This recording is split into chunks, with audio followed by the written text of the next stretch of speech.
तो गाइस कैसे हैं आप सब लोग। ह्यूमन डिस्ट्रॉयर के एपिसोड 89 के साथ हाजिर हो। तो लास्ट एपिसोड के एंड पे हमने देखा था कि हमारा सूच होता है वहां पर ह्यूमन डिस्ट्रॉयर ह्यूमनली मॉन्क से कहता है कि ये फैसला तुम्हारा है, क्या तुम दोनों इन दोनों की बॉडीज के अंदर जाना चाहते हो या नहीं। तो उसी के साथ ही वो दोनों जो होते हैं वहां पर उन दोनों की बॉडीज के अंदर जाने को तैयार हो जाते हैं। तो जब वो लोग वहां पर उन दोनों की बॉडीज के अंदर जाने के लिए तैयार हो जाते हैं तो महावुमन कहता है कि ठीक है अब जाओ, और इसी के साथ ही वो दोनों जो होते हैं दोनों की बॉडीज के अंदर चले जाते हैं। तो ह्यूमनली मॉन्क जो होते हैं वहां पर ग्रैंडपा की बॉडी के अंदर जाते हैं, जबकि ह्यूमनली डीमन जो होता है वो लड़के की बॉडी के अंदर चला जाता है। और उसके बाद हमारे मास्टर हुइनो जो होते हैं वो उन लोगों को वहां पर ठीक कर देते हैं, यानी कि उनकी बॉडीज को वहां पर रिपेयर करते हैं। वो पूरी कोशिश करते हैं ताकि वो अपने प्रोसीजर को परफॉर्म करके उन दोनों की सोल को, यानी कि जहां पर उनकी सोल के ऊपर कब्जा करवा सके, उनकी बॉडी के ऊपर कंप्लीट कंट्रोल करवा सकें। लेकिन जहां पर एक छोटी सी गड़बड़ हो जाती है, और वो गड़बड़ ये हो जाती है उन दोनों की सोल्स जो होती है वो बॉडी को छोड़कर नहीं जाती, यानी कि उन दोनों की ग्रैंडपा की और साथ में उस लड़के की जो सोल होती है वो उन दोनों की बॉडी के अंदर ही रहती है, जिसकी वजह से हाफ कंट्रोल जो होता है वो ह्यूमनली डीमन और ह्यूमनली मॉन्क के पास रहता है, और हाफ कंट्रोल जो होता है उन दोनों की सोल के पास चला जाता है।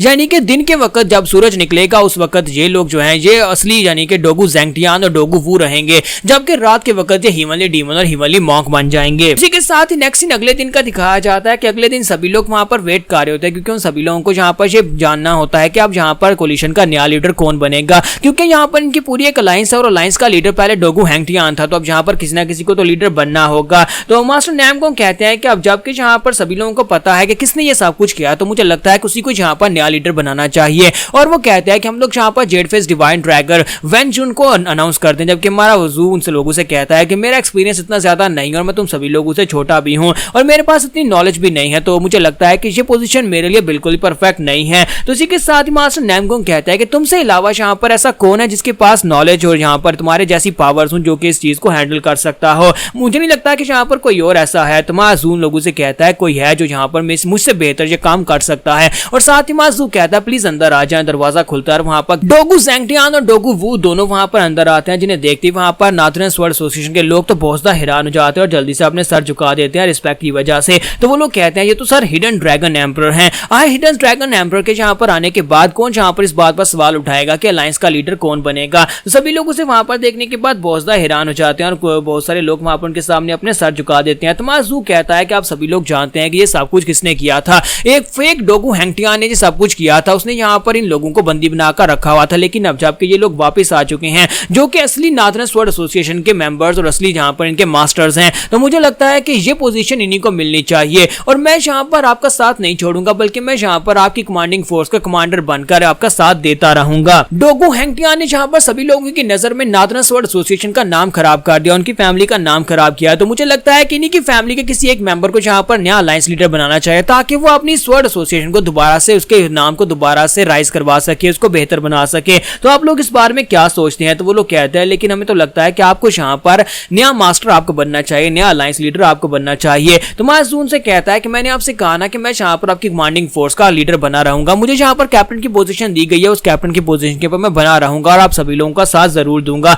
और जहां पर मेरी जरूरत पड़ेगी वहां पर मैं आपका साथ जरूर दूंगा। तो प्लीज यहाँ पर मेरे इस प्रपोजल को एक्सेप्ट करें। तो मास्टर नैमगोंग कहते हैं कि हाँ क्यों नहीं हम लोग इस बात को जरूर एक्सेप्ट करेंगे। और मास्टर हैंगटियान के जहां पर डोगू ज़ेंगटियान के जहां पर होने के बाद कौन जहां पर इस बात के ऊपर सवाल उठाएगा, वो सबसे बेहतर अलायंस लीडर बनने के लायक हैं। तो सभी एल्डर्स और सभी लीडर्स जो होते हैं वहां पर सभी लोग हिडन ड्रैगन एम्परर को ग्रीट करते हैं और उन्हें नया अलायंस लीडर मान लेते हैं। तो उसके बाद अब यहाँ पर ये सब कुछ जो होता है वो सेटअप हो जाता है। उसके बाद यहाँ पर अगले दिन का सीन दिखाता है कि माजू जो होता है बहुत सारे पेपर वर्क को कंप्लीट करता है, सभी लोगों के टास्क उनको बता देता है कि उन्हें क्या क्या करना है, और साथ ही वो यहाँ पर अपने साथियों को भी लेटर्स लिख देता है कि उन्हें बताता है कि नाथरन स्वर्ड एसोसिएशन भी अब उनके कंट्रोल में है। लेकिन अब जबकि यहाँ पर हमारे ह्यूमनली डीमन और ह्यूमनली मॉन्क दोनों उसके साथ नहीं है और दोनों यहाँ पर उसे मशवरा नहीं दे सकते, इसी वजह से अब अकेले ही उसे सब कुछ संभालना पड़ेगा। और साथ ही एसोसिएशन के अंदर ह्यूमन ब्लड डीमन के जितने भी सेक्टर के लोग छुपे हुए स्पाई बनकर रह रहे थे उन सभी लोगों को भी बंदी बना लिया जाता है। और वो सभी लोग जो कि नाथरन स्वर्ड एसोसिएशन की वजह से यहाँ पर बुरे काम कर रहे थे उनके नाम पर उन लोगों को भी पकड़ लिया जाता है। यहीं पर से next in humanly demon and हुइनिंग का दिखाया जाता है,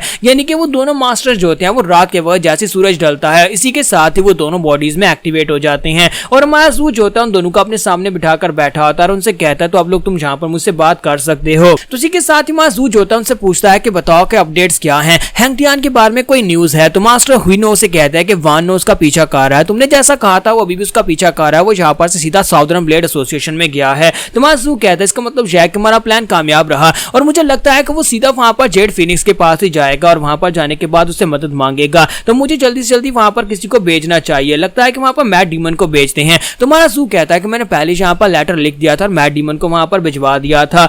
तो हीवनली डीमन उसे कहता है मुझे वहां पर भेज दो। तो मासू से कहता है कि नहीं, तुम्हें वहां पर कैसे भेज सकते हैं, क्या तुम भूल गए हो कि दिन के वक्त तुम कुछ और होते हो, रात के वक्त तुम कुछ और होते हो। अगर दिन के वक्त वहां पर कुछ बुरा हो जाता है तो फिर बताओ कि तुम क्या कर लोगे। इसलिए मैं चाहता हूं कि फिलहाल के लिए तुम यहाँ पर अपनी बॉडी को स्ट्रॉन्गर बनाने के बारे में सोचो और साथ ही मार्शल आर्ट्स को प्रैक्टिस करने के बारे में सोचो। तो वो कहता है क्या तुम यहाँ पर ये चाहते हो कि मैं यहाँ पर मार्शल आर्ट्स को प्रैक्टिस करूं, मैं हीवनली डीमन हूँ, ग्रेट हीवनली डीमन यहाँ पर मार्शल आर्ट्स को प्रैक्टिस करता अच्छा नहीं लगता। तो मासू से कहता है कि मुझे लगता है कि अगर तुम मरना नहीं चाहते तो फिर तुम्हें यहाँ पर मार्शल आर्ट्स की प्रैक्टिस करनी चाहिए। रात के वक्त जब तुम इस लड़के की बॉडी के अंदर होते हो उस वक्त तुम्हें मार्शल आर्ट्स की प्रैक्टिस करनी चाहिए और दिन के वक्त ये लड़का डोगू वू जो है उन मार्शल आर्ट्स को यूज करके अपनी जान बचा पाएगा, क्योंकि ये लड़का जो है ये एक वॉरियर है जबकि तुम यहाँ पर मजे करने के लिए इसकी बॉडी के अंदर घुसे थे। तो हीवनली डीमन जो होता है वो काफी ज्यादा गुस्सा होता है और कहता है कि मुझे अगर पता होता कि ये लड़का बिल्कुल बेकार है तो मैं कभी भी इस लड़के की बॉडी के अंदर नहीं घुसता, बल्कि मैं इस बुड्ढे मास्टर की बॉडी के अंदर घुस जाता, वो ज्यादा बेहतर था, कम से कम उसके पास मार्शल आर्ट्स तो हैं। तो मासू से कहता है कि शायद तुम यहाँ पर इस बार में भूल रहे हो। तो इसी के साथ ही मास्टर हीवनली मॉन्क भी से कहते हैं कि हाँ तुम इस बार में भूल रहे हो कि तुम्हारे पास एक जवान बॉडी है जबकि मेरे पास एक बुड्ढे मास्टर की बॉडी है जो जिसके पास बहुत ही कम जिंदगी बची है। तो ये बात सुनते ही हमारा हीवनली डीमन कहता है कि हाँ मुझे इस बात से याद आया, ये लड़का जो है इसकी बॉडी को अगर देखा जाए तो ये इतना भी बुरा नहीं है, तो काफी ज्यादा हैंडसम दिखता है। अब जबकि यहाँ पर मैं एक हैंडसम लड़के की बॉडी के अंदर आ गया तो मैंने यहाँ पर अपनी जिंदगी का एक नया मकसद चूज कर लिया है। तो माजू से कहता है कि बताओ कि अब तुमने यहाँ पर कौन सा नया मकसद चूज कर लिया। तो हीवनली डीमन उसे कहता है कि अब जबकि मैं यहाँ पर एक नई बॉडी के अंदर आ चुका हूँ और मैं तुमसे अलग हो चुका हूँ तो मुझे यहाँ पर अपने मकसद को पूरा करने से कोई नहीं रोक सकता। तो अब मैं यहाँ पर अपने मकसद को जरूर पूरा करूंगा, जो पिछली लाइफ में मैं नहीं कर सका इस लाइफ में मैं जरूर करूंगा। पिछली लाइफ में सिर्फ और सिर्फ मार्शल आर्ट्स के पीछे भागता रहा और एंड के ऊपर मैं बिल्कुल अकेला रह गया था, इतनी पावर का क्या फायदा जब उसको यूज नहीं कर सकते। तो मासू कहता है मुझे तो समझ नहीं आ रही क्या है तुम यहाँ पर अब कौन सा गोल सेट कर बैठे हो, अभी तुम्हें क्या चाहिए जो तुम्हें पिछली लाइफ में नहीं मिल सका। तो इसी के साथ ही हीवनली डीमन जो होता है वहां पर एक बहुत ही पक्का सा फेस बनाकर उसे कहता है कि लड़कियां इस बार तो मैं बहुत ज्यादा एंजॉय करने वाला हूं, पिछली बार मैं बिल्कुल भी नहीं कर पाया था। तो साथ ही वहां पर उसे कहता है कि रात के वक्त मैं जैसे चाहे वैसे एंजॉय कर सकता हूं क्योंकि मेरे पास एक बहुत ही हैंडसम फेस है और पिछली बार तो ऐसा बिल्कुल भी नहीं था।